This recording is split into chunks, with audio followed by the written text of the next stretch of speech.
सुना देवरो तू बेदी बनवाई द करम बरत कल सुप दौरा लाई द सुना देवरो तू बेदी बनवाई द करम बरत कल सुप दौरा लाई द पूजा के सामान सब तू लाई द जुटाई के करब पूजनवा ए देवर जी छठी माई के करब पूजनवा ए देवर जी छठी माई के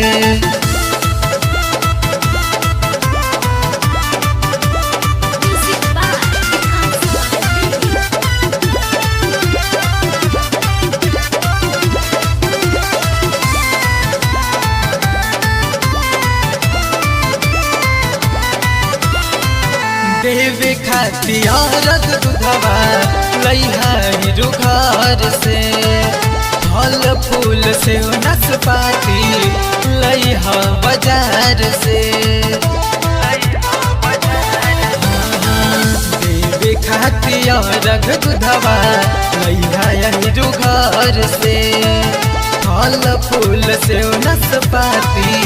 लइहा बाजार से सैया नैखन घरे दौरा घाटे पहुँचाई के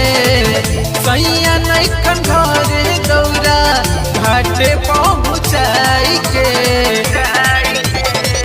करब पूजनवा ए देवर जी छठी माई के करब पूजनवा ए देवर जी छठी माई के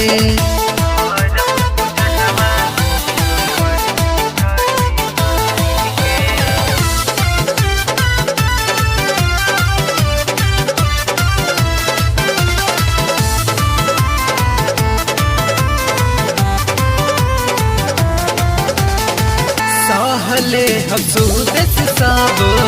भूखिया पियास हो निर्जल बरात करब उत्तम विकास हो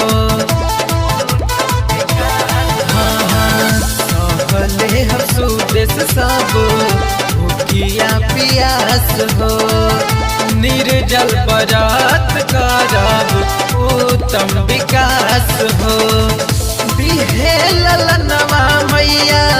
गुंजी अंगनाई के दिहे ललनवा मैया